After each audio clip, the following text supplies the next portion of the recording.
like when I've gone to family reunions and things and places, but then I've done more research since then.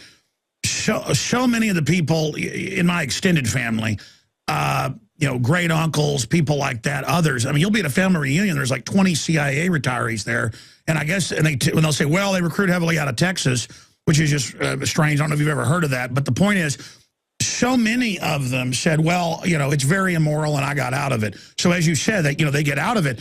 I mean, I wasn't told this. My dad was, and I later asked him, and he said, yeah, but you don't want to know about that.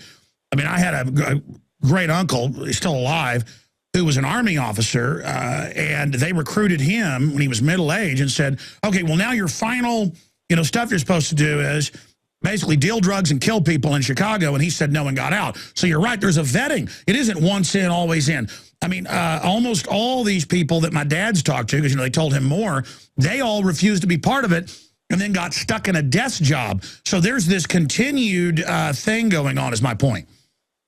Well, that's right. And as my buddy said, you know, I refused the prostitutes, and I never got promoted again after that.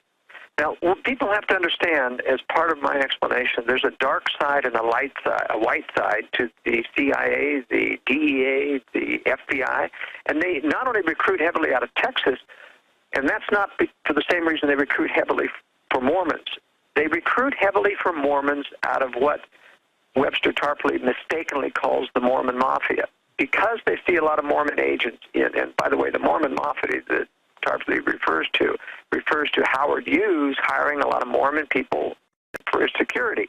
And when Howard Hughes got a black reputation, they got a black reputation and were called the Mormon Mafia. But it was because they were predictable yes men, that Mormons who are taught to trust government, who are taught to trust the establishment, to become mainstreamers. That's, you know. Why do they recruit out of Texas then separately? Well, because Texas also has a good old boy reputation, and they are very good at getting Texans into the good old boy network, which is the dark side. Now, that doesn't mean... No, I was about to say, everybody, they tried to recruit them all into really serious stuff. That's right, because they think, you know, Texas also has a big Masonic connections where they use that good old boy network to get around traffic tickets and other things. And so the CIA has capitalized on that. They even have a annual roundup called the Good Old Boys Network, where they bring in all the various dark side operators from CIA, FBI, Secret Service, and, you know, have a big carousing party and things. But it's important